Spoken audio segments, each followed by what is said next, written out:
Hello everyone, welcome to my channel. Today I am going to sharing a notes on a base hydrolysis reactions. Most important topic of inorganic chemistry first semester, but semester is depend on your syllabus and on your university, but yes, it's related to your inorganic chemistry. Today my topic is a base hydrolysis reaction, but yes, I will share acid hydrolysis also in the end of video, so don't skip a video. And topic is too important, and according to your exam this is necessary to come in your paper, mainly in a long answer with both of its terms, base and acid hydrolysis. So firstly started from the what is hydrolysis reaction. These are the substitution reaction in which a ligand is replaced by H2O molecule or by OH groups. ठीक है, तो यानी कि वो equation जिसमें किसी भी ligand का ट्रांसफर होता है OH या H2O के द्वारा या H2O के थ्रू. तो these reactions are two types. Main is acid hydrolysis. Acid hydrolysis वो होता है जिसमें किसी भी ग्रुप का किसी भी लिगेंड का रिप्लेसमेंट होता है H2O के द्वारा. बट आज का हमारा टॉपिक है मेनली बेस हाइड्रोलाइसिस, तो आज मैं आपको डिटेल में वही पढ़ाऊंगी. बट लास्ट में एसिड हाइड्रोलाइसिस के नोट्स शेयर कर दूंगी. उसके लिए आपको पूरा अच्छे से समझना है, मैकेनिज्म समझनी है. तो प्लीज़ मेरी ओल्ड वीडियोज़ देखिए, आई बटन में आपको वीडियो मिल जाएगी, वहाँ एसिड हाइड्रोलाइसिस को समझिए. सो सबसे पहले बात कर लेते हैं एसिड हाइड्रोलाइसिस बेस हाइड्रोलाइसिस क्या होता है. Then in such reaction and on hydroxyl complex is formed by the replacement of a ligand by OH molecule. These reaction occur in a basic solution. यानी कि जिसमें किसी भी ligand का जो रिप्लेसमेंट होता है वो OH के द्वारा हो, और इसमें क्या होता है मेनली ये आपको बेसिक सॉल्यूशन, यानी कि जो आपका pH है वो 10 से कम होना चाहिए. ठीक है, तो बेसिक सॉल्यूशन में पाया जाता है. इसकी इक्वेशन है CONH3 का whole 5 Cl+2 plus OH minus, then equal to OH is added in this complex and Cl is ligand, यानी कि ligand ट्रांसफर हो जाता है OH के द्वारा. तो ये आपकी बेस हाइड्रोलाइसिस रिएक्शन हो जाती है. नाउ मैकेनिज्म पढ़ लेते हैं. Most of the kinetic work has been done on a 6 coordinated cobalt 3 amine complex. Let us consider the base hydrolysis of this following reaction. Then CONH3 का whole 5 Cl+2 plus OH equal to CONH3 का whole 5. Then OH is added in the place of Cl and Cl is removed as Cl minus, यानी कि Cl जो ligand था उसका transfer हो गया OH के द्वारा. तो यहाँ पे आपको Cl जो है वो अलग प्रोडक्ट के रूप में मिल जाएगा, एंड देन कॉम्प्लेक्स जो आपका है उसमें आपका OH ऐड हो जाएगा. Then the following 2 mechanism have been suggested. तो उसके लिए 2 मैकेनिज्म हैं, वो कैसे हैं वो देख लेते हैं. नंबर 1 है SN1CB displacement mechanism. According to this mechanism, the reaction proceed as below. CONH3 का whole 5 Cl+2 plus OH equal to CONH3 OH, यानी कि OH तो जॉइंट हो जाएगा बट क्या होगा Cl भी रहेगा, क्योंकि यहाँ हम मैकेनिज्म पढ़ रहे हैं. मैकेनिज्म हम क्या पढ़ते हैं डीपली एक एक स्टेप. तो जो फर्स्ट स्टेप है जिसमें OH जॉइंट होगा यानी कि ऐड होगा, तो वो आपकी जो स्टेप होगा वो होगा स्लो. देन जो सेकंड स्टेप होगा वो होगा फास्ट, और उसमें आपका Cl रिमूव हो जाएगा. देन OH जो ऐड है वो ऐड ही रहेगा. ये देख लीजिए उसकी जो वैलेंसी है उसमें हर एक स्टेप में चेंज होगा. हालांकि सेकंड स्टेप में जो आएगा मेन वो सेम रहेगी, बट जो आपका बीच का स्टेप है वहाँ पे चेंज हो जाएगी, क्योंकि वहाँ पे आपका लिगेंड भी रहेगा और जो अदर एलिमेंट है वो भी रहेगा. तो उसमें आपकी जो इसकी वैलेंसी है वो चेंज हो जाएगी. अदरवाइज काफ़ी ज़्यादा सिंपल मैकेनिज्म है. Then the rate of hydrolysis is determined by slow step which is a second order reaction. जो रेट निकालते हैं हम किसी भी रिएक्शन का मोस्टली वो स्लो स्टेप से निकलता है. तो इसका भी सेम है, स्लो स्टेप से निकलेगा, जो कि सेकेंड ऑर्डर रिएक्शन है. First order with respect to the complex and first order with respect to the base.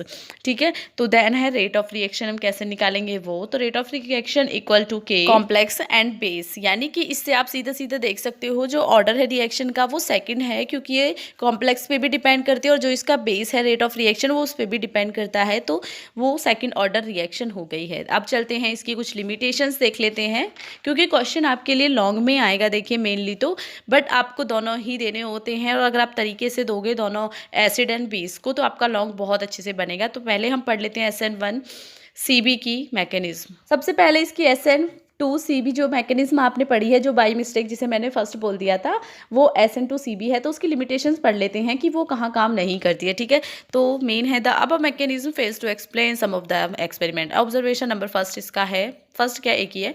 At high concentration of OH ions, the rate of this reaction does not depend on a OH concentration. यहाँ तक करिए mainly समझने के लिए, यानी कि जब high concentration हो जाती है OH आयंस की, तो जो रेट ऑफ रिएक्शन है वो OH की कंसंट्रेशन पे डिपेंड नहीं करता। जबकि जो ये मैकेनिज्म थी SN2CB मैकेनिज्म, ये कहती है कि जो रेट ऑफ रिएक्शन है वो कॉम्प्लेक्स पे भी डिपेंड करता है एंड OH आयन पे भी डिपेंड करता है।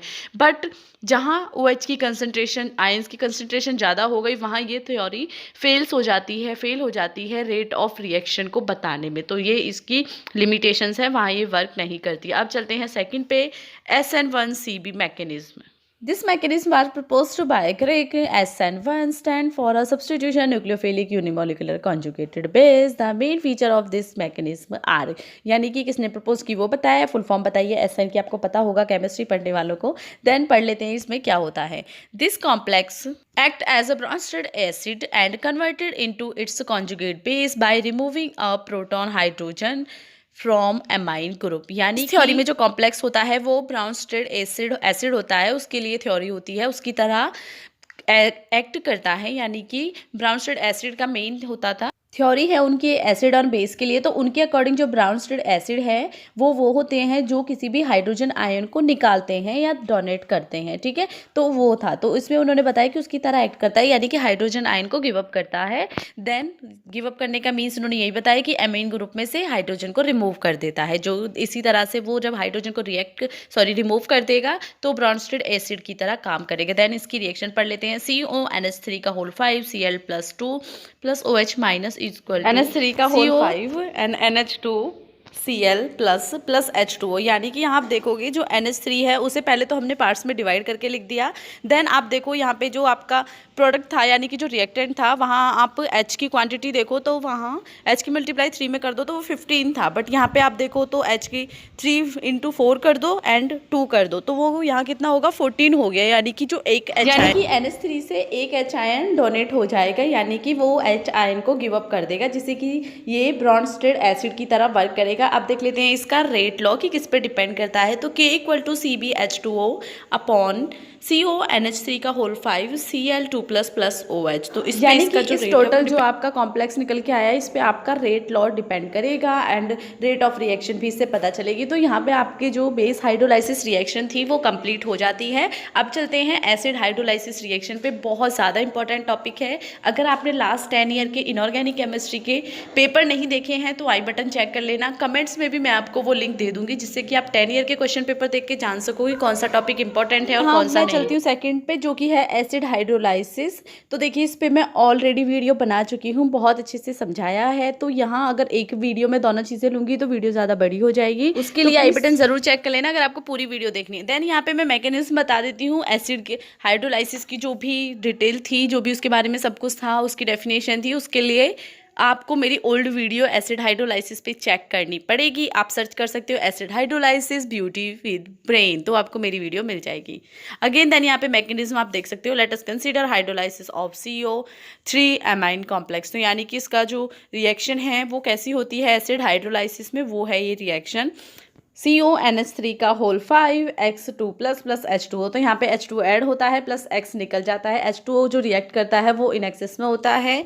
तो यहाँ पे देखिए पूरी डिटेल में मैं आपको नहीं समझा रही हूँ, तो मैं आपको सिर्फ यहाँ पे नोट्स दे रही हूँ। पूरी डिटेल में समझना है तो ओल्ड वीडियोस चेक करिए अच्छे से, ओल्ड वीडियोस ज़रूर चेक करिएगा। मैं डेली वीडियो शेयर करती हूँ आपके इंपॉर्टेंट टॉपिक्स के लिए, तो अगर आप उन्हें चेक करोगे तो आपको हेल्प मिलेगी। सिर्फ एक वीडियो चेक मत करिए, आप चैनल पर आए हो तो ऑल वीडियोज़ को चेक करिए। फिर आपको उनमें कोई वीडियो नहीं मिलती है तो मुझे कमेंट करके बताइएगा, देन मैं उस टॉपिक पे वीडियो ज़रूर बनाऊंगी।